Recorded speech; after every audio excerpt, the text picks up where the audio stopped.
we were at the point where we loathed each other, actually. I couldn't stand to sit in their presence, frankly. And I think they felt the same way about me. It's going to be emotional, honestly, to sit at the news desk with both of them again after all these years. Oh, where do I start? We have a bond that's impossible to break, but the unfortunate thing is the last time we saw one another, it was pretty awful. You know, Kevin, we were really good friends at one point, and then I don't know, I think about 73, 74, he really changed. His brother became really well known, Gary, and Kevin just kind of, ooh, I'm Gary Muledeer's brother now. You can't just stop by the ranch, Kirk, you need to call. Kevin and I realized that we had a lot in common, and we started hanging out after school, eating. We ate a lot. Kevin's a fast eater. He would tend to eat his food faster and then start eating my food, which was a problem at times. He was obsessed. He was obsessed with my brother. Scarily so, okay? You know, I'd show up, hey, let's go have coffee at Country Kitchen, and he'd be like, you can't just show up, Kirk. I'm Gary Muledeer's brother. Bruce and Lola were fine. They were, you know, sweet people to me, but Kevin he just took a turn. So I went around down the hallway, and he was in my brother's old room, and he didn't see me walk in, and he was wearing my brother's white bucks from Gary's high school days. He put them on, and he was holding one of Gary's old guitars, and he was strumming it very quietly, and he was saying to himself, I'm a vaquero, I'm a vaquero. Debbie?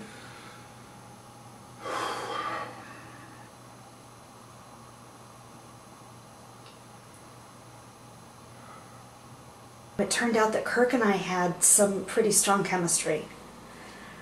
Let me show you a few things I gathered up from my storage unit. This was her favorite Superman comic. We used to sit around for hours. You know, she'd be Supergirl, I'd be Superman. Hey, why are you punching me? I'm Superman. And she'd be like, I'm not really Supergirl, I'm an imposter. And I've got kryptonite. You know, and we spent hours with these things. It was really a lot of fun. Things kind of advanced from there. They went kind of quickly. We started talking about our future. Kirk started talking a lot about our future.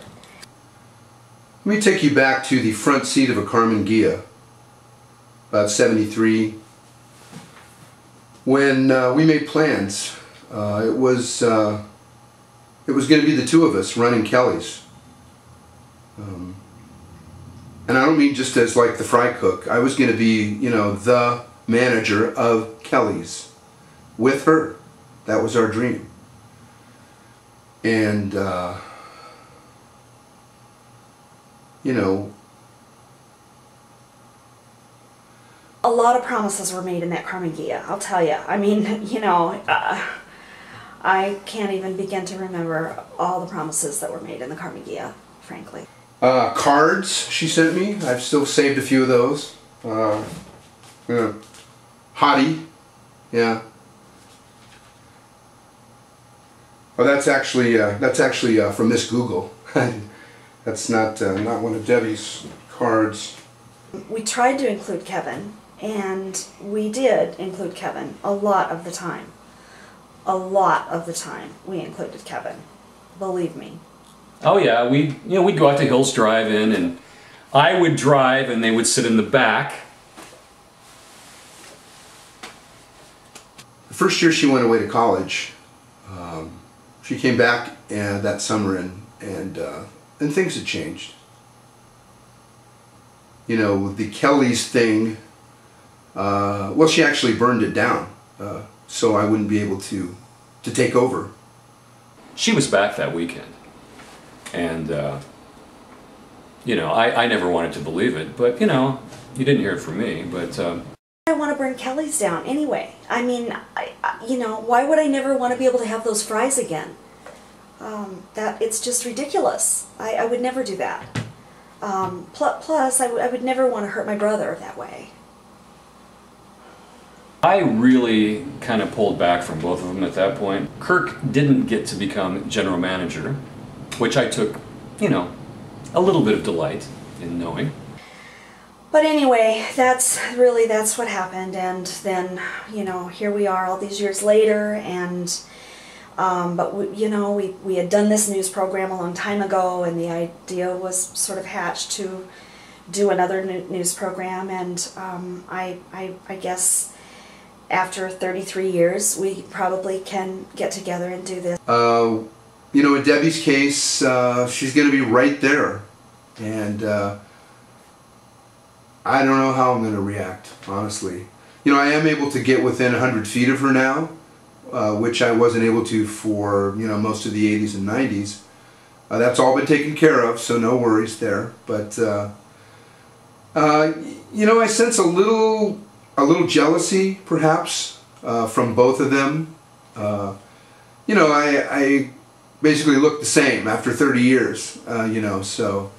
And that's got to be hard for them, to have to sit next to me up on the stage like that, when they are both looking like, well, you know. I think they're a little jealous because I basically look the same as I did then. I mean, I haven't changed that much. I've hardly changed since high school. I mean, I'm the lucky ones, I guess, and you know, that causes tension in people in their 50s. We'll do the news program, and I will, you know, I will get through it because I'm a Spartan, and that's what this is all about, coming together as Spartans, putting the past behind us. It's water under the bridge, and, well, water under the Nash Street Bridge. The old one, not the new one, because the new one is just cement. You know, the old one had so much more character. So, you know, a little jealousy, a little history. I really love both of them.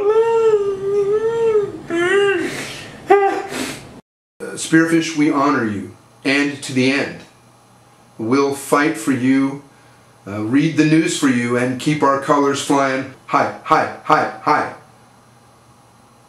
I'm not really sure the rest of it, but that's... Is this over now?